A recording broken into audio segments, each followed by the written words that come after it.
Happy Wednesday! Okay, today is going to be probably one of my last days on breaking down the NAR 2017 buyer-seller reports. And I want to focus today on a couple of different little data points. So this one might take me a couple of minutes longer, okay? So bear with me a little bit because this is some very, very important information. Again, I went through the 100 and something pages for you to be able to narrow down to about a 7 to 8 minute video. Okay, so here we go. One, as most people probably know, first-time home buyers, 66% of them were 36 years and younger. 26% were 37 to 51-year-old, and 13% were 52 to 61. We kind of knew that. We've been seeing that trend going through millennials and Gen X's and everything else. Now we're going to get into some very interesting data. Get your pen and paper out because this is going to teach you how to sell and how to be able to be more effective at selling. So they asked the question, the importance of agent communication. And the number one most highly rated communication from an agent was calls personally to inform of activities. That was the number one. That was 75% of all age brackets, 36 to 91. Okay? They were all 70 plus, right? Number two, sending postings as soon as property is listed, the price change, under contract. That was at a 73%.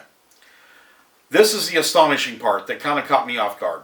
62% of all buyers in all age groups sends property information and communications via text message.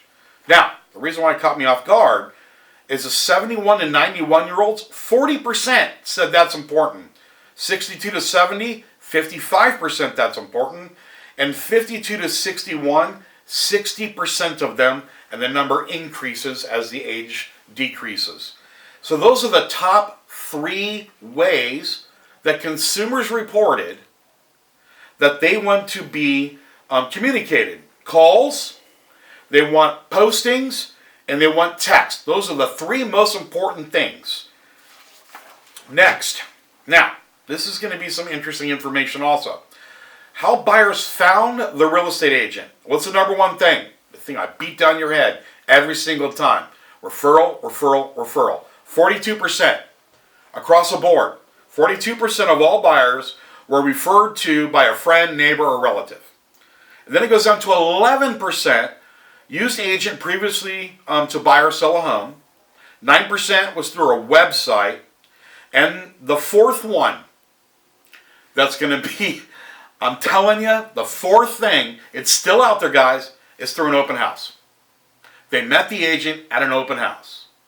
Look, people that have been doing this over 2 decades, almost 3, I'm breaking it in there next year, we got our business with open houses. I talk about it 3 or 4 times a year. I talk about it at my boot camps. A lot of you hate it. Look, I love it. I'm telling you, do your open houses. There's going to be some more information on that. Next, buyer representative agreement with agent. When do we get it signed? And do you even get it signed at all? So here's some interesting stats by NAR. If you got it signed, when was it? Was it a written or an oral? 42% of buyers had a written agreement. 42% of buyers had a written agreement. 16% had an oral agreement. Now, there's a I don't know of 13%, and there's a 30%, 29%, that said no, they never had it. So 58% of you that are listening to what I'm talking about actually made sure you're going to get paid for your time. 58% of you had them sign one little document that you can represent them that are going to make sure you get paid. That's an interesting concept, isn't it?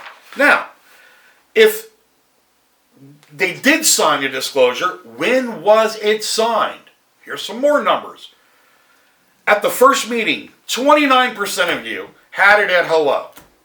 Just like when I go to my doctor's office, do they ask for my insurance card after they treat me, after the x-rays, after everything? No. It's show me your insurance card now, make sure we get paid, and then you can go see the doctor.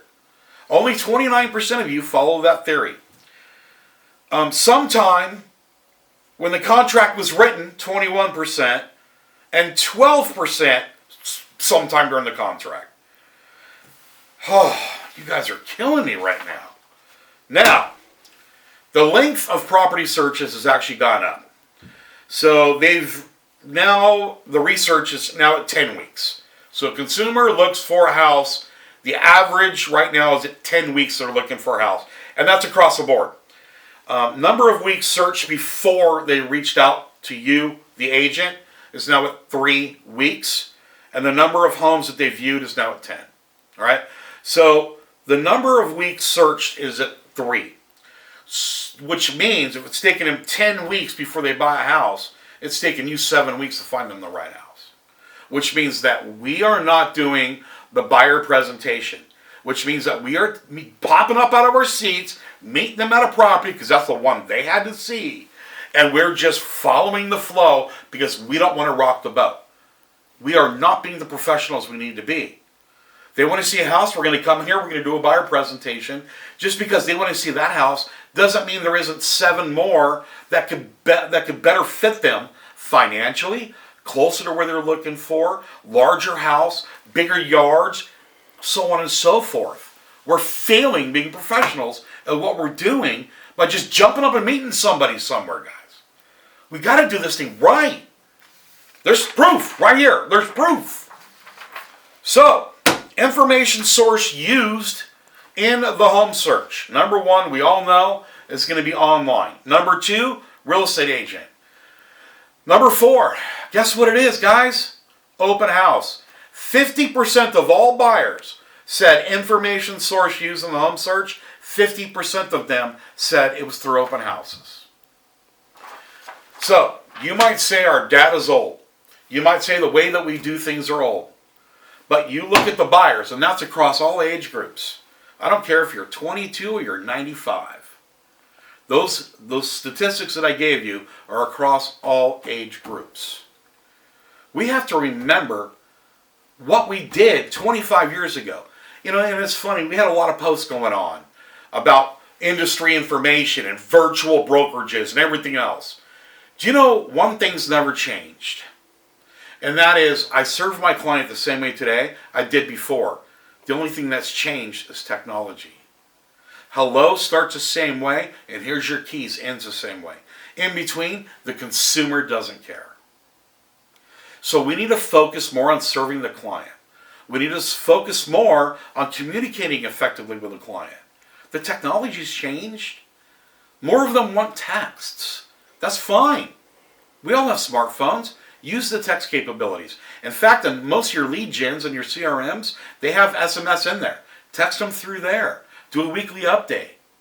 But pick up the phone and call. That was the number 1 thing. And a lot of you don't do that. All right? So, we got through the report. I think it was like 145 pages. So, I'm hoping that you took some notes out of this one and the last couple of ones. The next one I'm going to talk about some amazing marketing ideas, some more stats on how to be able to get you higher exposure. And look, we're going to crush it. We are teeing ourselves up for an amazing spring. Remember, today is the day that we're going to get paid in 45 days. So get out there and prospect today. God bless. I'll talk to you next week.